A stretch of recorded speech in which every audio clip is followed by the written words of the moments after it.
Hello, everyone, and welcome to A2I Dyslexia Show. Today, we have the amazing, phenomenal Daniel Brooks, who will be joining us. And we are talking about the title of the show today, rather, Dyslexia, How to Be Your Best at Interviews.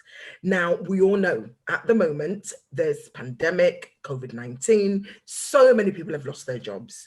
And you know what, sometimes every morning when I wake up, rather, I am so grateful that I still have a job. And I'm sure people that are watching or listening at the moment would agree with me. It is a very, very dark place at the moment for so many people. And when we contacted Daniel and he actually came up with this title, I just thought it was phenomenal. And he's so great at his job that he does, many years experience. And I think we're just very privileged to have him today. And we're also very thankful for the funding from European Social Fund Agency, who have kindly funded this project to get so many different sort of advice and tips and coping mechanism for the dyslexic community. And first of all, I'd like to introduce myself. My name is Elizabeth Tetchley. I'm the founder of A2I Dyslexia. Many of you might know me, or some people may not know who I am. Now, Daniel is a founder and director of Neurodiversity Specialists. Daniel, why is that word such a mouthful for me? Why? It's hard, isn't it? We give ourselves all these hard words to say out loud. It's terrible. Now, to say it's a problem for me, now can you imagine if I have to spell it? That's just a different ball game completely. But anyway, I'll try my best as we go along. So I'd like to read a little bit about Daniel before I actually get him to tell you a bit more about himself. So Daniel founded the company Neurodiversity Specialists to provide organizations with the knowledge and tools to benefit from having a neurodiverse workforce. And to understand the value of neurodiversity, Daniel is a British Dyslexia Association qualified workplace needs assessor with a background in career coaching and employability skills training, and has experience of supporting hundreds of neurodivergent, that's it, individuals across many different sectors. Daniel also has a strong passion for advising organizations on how to create a clear process of support for neurodivergent employees and how to attract and retain neurodiverse talent. Now, that is such a wonderful, the work you're doing, Daniel, absolutely phenomenal. And I just want to hand over the platform to you now to tell our listeners and our viewers a bit about yourself and why you're passionate to support so many people to find the right jobs they're looking for. Yeah, thank you so much, Elizabeth, for that really nice introduction. I am very, very passionate about helping neurodivergent individuals, especially at the moment during this pandemic. Lots of individuals are being made redundant and lots of individuals are at risk of redundancy. And I think one of the things that we have to really recognize is that neurodivergent individuals can find applying for jobs and engaging with the recruitment process quite challenging. Okay, because of their own individual challenges. So one of the reasons why I wanted to really do this today was to provide some advice and give some support on what additional support is available and what reasonable adjustments can be made in terms of the interview and the application process. Wonderful. Now, I've done a little bit of introduction about you, Daniel. Just tell us a little bit about the kind of work you do, particularly, or you have done in the past, particularly around interview skills. Now, I know that as a dyslexic person, I've gone to many interviews in my life. I've walked out there thinking, I'm going to get that job, and I've actually got that job. Now, the problem becomes apparent when I have to actually do the job. Now, you're here today to tell us skills and tips and coping mechanism of how one can apply for jobs and get them. There is a secret to this, isn't there, if I can say? Yeah. I mean, absolutely. I mean, I think just touching on my past experience, I used to work for Imperial College London, and I was working with the postdoc community at Imperial, and I was doing work around career coaching, career mentoring, employability skills, professional skills training. So I had that background before then, training on how to do workplace needs assessments with neurodivergent individuals, workplace coaching, etc.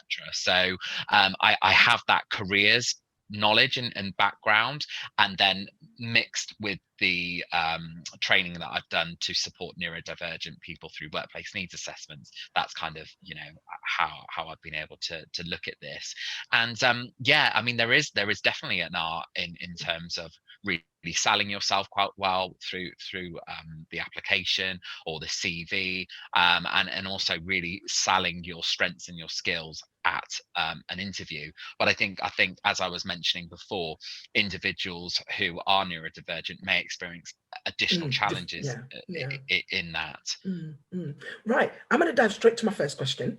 How should one prepare for an online job interview, for example, particularly during this pandemic that we're in at the moment, where there's no face-to-face contact perhaps, and there's social distancing?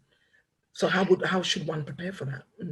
Sure. Yeah. Well, I mean, it's all in the planning, really. I mean, I've made some notes in front of me, and I've put down here plan. The more planned you are, the better. So really thinking about testing the equipment that you're going to be using. So the majority of interviews at the moment are going to be using things like Zoom or Skype or other video conferencing tools.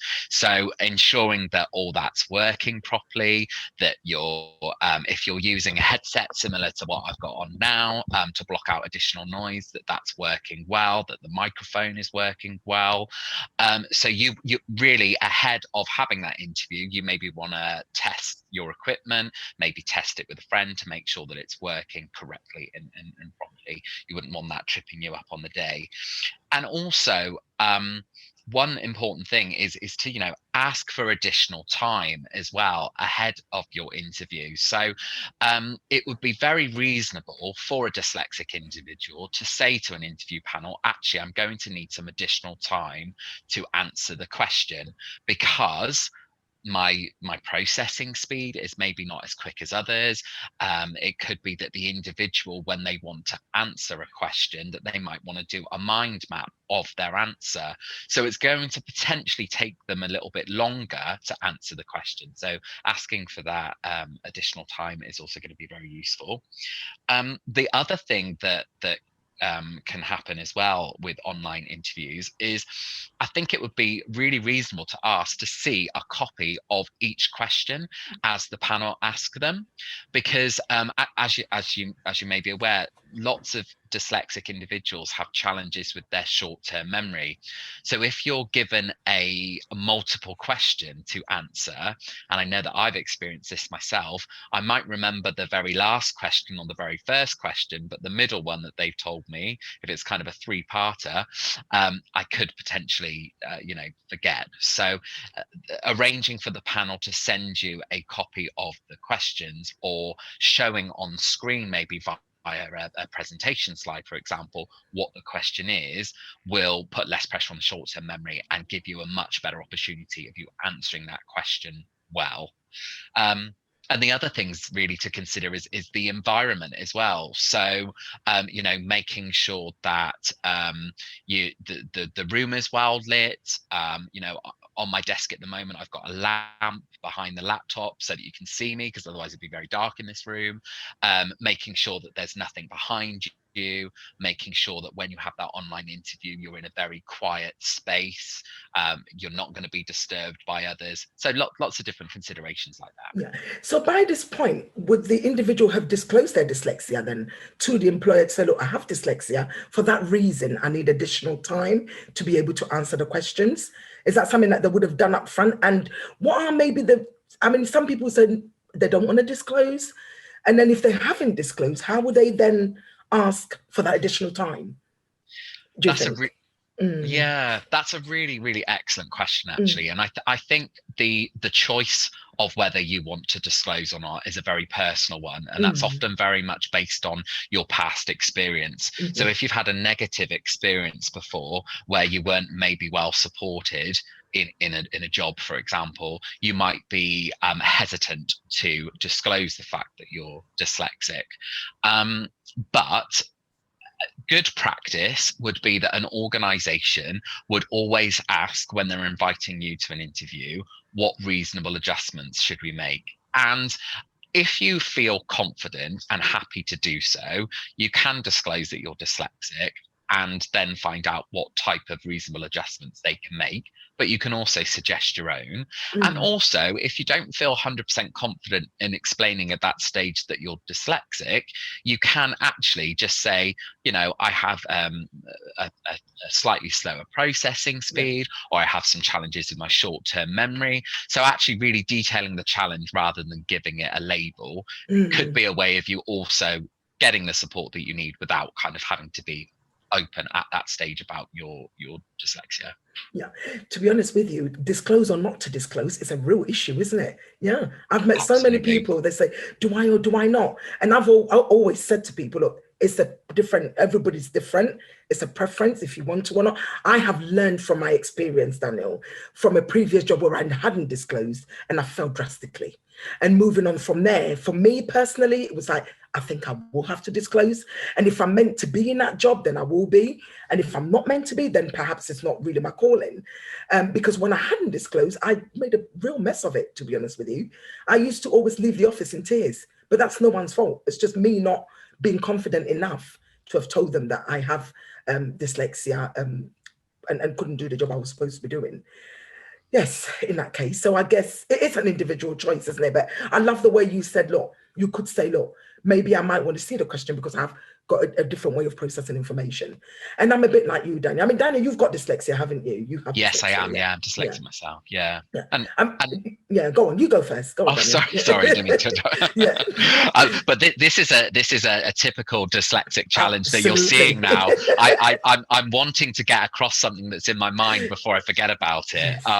So yeah, that's why sometimes, you know, you might interrupt each other. But I think, again, going back to disclosure, I've had this conversation with lots of individuals, and things that I try to say to individuals is, I understand the fear about you not being supported in an organization because of the way you've maybe been treated in the past. However, if you think about somewhere where you'd ideally want to work, it's going to be somewhere where they do support you, where they proactively want to help and support people who are neurodivergent, you know, who have dyslexia. So actually doing your research when you apply for a position and finding out, you know, what support does that company already give to people who are dyslexic or neurodivergent, and what kind of things do they have on their website in terms of what reasonable adjustments they make, will make you hopefully feel a bit more confident about disclosing. Because I would say, ideally, you want to be working in an environment where they are going to support you, where they're very happy to do that,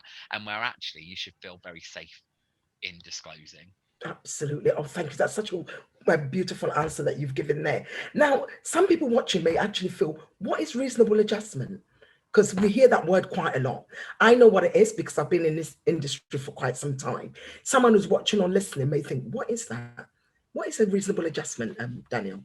Yeah, so I mean, reasonable adjustments for people who are dyslexic or who have other neurodivergent conditions, you know, are things such as assistive software, adaptive equipment, workplace coaching. So where a coach who has a specialism in working with dyslexic adults in the workplace would come into your workplace, or now it would be online, and help you develop coping strategies for the challenge areas that you've got. So that would be seen as a reasonable adjustment. You actually getting some you know, coaching, equipment, arranging awareness training for your colleagues is even seen as something that's reasonable, because what you want is your colleagues and the people around you to have a sort of a better understanding of dyslexia and the strengths and the challenges that has, so that actually that improves the way that people communicate with each other. But reasonable adjustments, really the summary of it would be, you know, it's something that isn't naturally or normally put in place for an individual, but is seen as something reasonable that can be put in place that will allow the individual to be their best and to work as well as possible. So are employers obliged to give their reasonable adjustment once they know about someone with a neurodiverse condition? Are they obliged to do that? Is it by law for them to do that? Because I've heard so many stories where, you know, people have kind of contacted us and said, look, I disclosed my dyslexia, the help I needed, I didn't get it. What advice would you have for any employer watching right now? What should they be Yeah. doing? I mean, employers, yeah, definitely. You have to, by law, provide reasonable adjustments for people who have a disability. So people who are dyslexic, neurodivergent, in the eyes of the law, we have a disability because it's something that affects us on a daily basis. So yes, employers absolutely have to put reasonable adjustments in place, and they should have a process of being able to do that. However, one of the things that is sort of quite obvious to me at the moment is that a lot of organizations just really aren't aware of this responsibility they have, and aren't aware of what types of reasonable adjustments that they can put in place. And this is why it's really important that if you have a divergent employee, that you do seek some specialist support on what that individual may need in order to work at their best, really. So really Absolutely. And important this to and get this that is specialist advice. and this is the work you do, neurodiversity specialist. You go into workplaces and you actually give training to employers of how best they can support their employees. And that's why I think the work you do is so amazing. Trying to spread the word and say to that individual employer, it is actually okay. Please don't dismiss a certain group of people with condition because of, but give them a chance and see, because there are strengths in so many strengths that dyslexic can bring in the workplace. Absolutely, absolutely. And I've seen so many amazing examples of when, a dyslexic individual who's having challenges with certain parts of their role. So let's take, for example, maybe planning and prioritizing. Once they've been exposed to some good strategies and some good technology that help them bring that challenge into their control, what you see then is their strengths just shining, even brighter, and they've become people that have then gone on to be promoted, that have gone on to take additional responsibilities. I've worked with such amazing dyslexic individuals that have such an amazing set of strengths that employers really, really need, and actually have strengths that employers, are. They have the skills that employers are in shortage of. So things like that, innovation and creativity that not everyone possesses. Those type of skills are much higher in the dyslexic population. Yeah, thank you, Daniel. That's really awesome. So 4 tips before we go, 4 tips of how to be your best at an interview. What kind of tips can you give us? Sure. So tip number 1, plan. It's so important that you really try to plan everything as much as possible. Make sure the technology works. Make sure that you've thought about some of the scenarios and questions that they might ask you. A lot of people find mind mapping is a really good way of doing this. So mind map some of the answers to potential questions that you might have. The next tip would be really know and understand your application. Okay, so they are going to be asking you questions based on your experience, and you wouldn't have got to the interview stage if you didn't have the necessary skills or experience. So it's really understanding your application so that you're able to sort of quote things from your application and come up with answers based on your own experience. The other one, number 3, would be research the company and the team that you're going to work for. So you're doing that for 2 reasons, really. One, you want to be able to maybe refer to something about the company or the team that you're going to work for in an answer to show that you have done your research and you are knowledgeable about the company. But the other reason you should research the company is to see how do they support people with dyslexia and other neurodivergent conditions. What are they likely to be able to put in place for me? Are they a disability confident employer? Do they have a good reputation of supporting people who are dyslexic? And do they embrace diversity and inclusion like organizations should be doing? And then the last one really is about really highlight your strengths, okay, in that interview.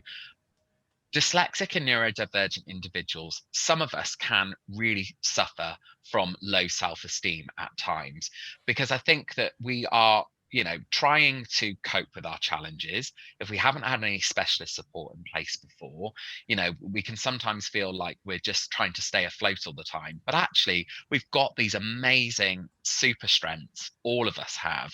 And I think that, really, writing those down, thinking about the things that you've achieved, so that when you go into that interview, you're really confident about what you can achieve and what your strengths and skills are. Those would be my top 4 tips. Wonderful. Now, there is one last question before I go. It's probably not on our question list, but it's always been a burning question for me. And I thought maybe, Daniel, you could answer this for me. Some employers at interviews would normally ask this question: why do you feel you're the best person for this job? What should one say at that point? Yeah. Because some people think, am I bragging if I say I've done this, and that? Or do I say what they want to hear? What advice would you give just on that last one? Sure. So I think with that question, it's good to be authentic and it's good to be yourself, but you have to be confident about your own ability. And I mean, I think a really good answer to that is that, I feel that my skills, my knowledge and experience really, really closely align to what you're asking for in the job description and person specification. And actually, I'm bringing in additional experience and knowledge from my previous roles that I think can really progress and develop the role. And yeah, that you feel that you are the ideal candidate because of what I've just said, really, those reasons absolutely. that yeah. I hope they don't answer it like I have, where you tell at the end. Well, the end of the day, it is what it is, isn't it, Daniel? It is exactly. what it is. But it's a very tricky question. And yes. many years, I've probably ended up saying because I want the job, to be plain and to be simple. But there is obviously a way to answer that. And thank you for answering that for me, because I think many people get a bit caught out on that particular question and they don't know what to say. And I think particularly now that we're all working remotely, it's online, you can't see the person. They can see you virtually, but they don't know who you are. Now, I'm a great believer as seeing somebody gesture, the way they talk, their facial expression, all those things, it kind of tells you about somebody. I could be wrong, but you're doing all that virtually. You don't know who you're speaking to and so forth. And for that reason, I just thought it was, I'll ask you that question, and I know you'll be the best person to answer for us. And you've done that beautifully. Now, I just want to say to our listeners and our viewers, if you want to contact Daniel, you can contact him LinkedIn. He's on LinkedIn as Daniel Brooks, founder and director of Neurodiversity Specialists. Daniel, are you on all the other social media platforms? Any other? Yeah. Oh, you can tell us. Yeah. Yeah. So I'm just on LinkedIn at the moment, and I've got a website. But I'm planning to sort of branch out a bit and look at having like Facebook and Twitter page. But they're coming. They're coming down the hill. Of course, yeah. So again, if you want to find out more about Daniel and you couldn't find him on LinkedIn for whatever reason, you can always drop us an email and we'll be able to forward the details on to Daniel. And Daniel, I just want to say thank you very much for coming on the A2I Dyslexia show. Thank you for the knowledge you shared with us. Thank you for the amazing work you're doing and continuing inspiring so many people from the neurodiverse community, particularly at this time, this COVID-19 time where people will be struggling to find work. I mean, I know, for example, when there was no pandemic, it was hard anyway. And now this pandemic, COVID-19, you're applying for jobs, the form filling in itself must be a big hurdle for many people. And then you've got all these job specification and, I forgot the other one now, the JS, job description, all those things that, and for example, some of these public sector jobs where you have to write loads and loads and loads of different ways of how you think you can do this job must be so challenging for people with dyslexia and so forth. Is it something you would agree with, do you think? Absolutely, yeah. I think you've really spoken about some of the hurdles that people need to get across there. And I think the other thing that I want to say is some sort of last bit advice there would be, don't forget to use, if you're using assistive technology at work, don't forget to use some of that, at home if you need to, in order to, check your application for errors, reading software to help you proofread.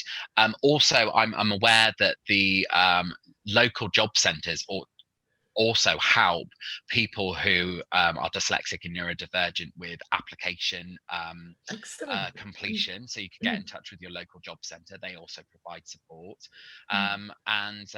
Yeah, you know, and also I think do get in contact with the organisation that you're applying for if you need the application form in a different format, or if you can agree that there's a different way that you maybe apply for the role. Maybe you send a CV rather than filling out an application form.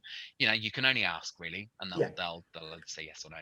Absolutely. Daniel, thank you very much. Thank you so much for the knowledge you shared with us this evening. Thank you to our listeners. Thank you to our viewers. We hope to see you again very soon. Take care, everybody, and bye-bye for now.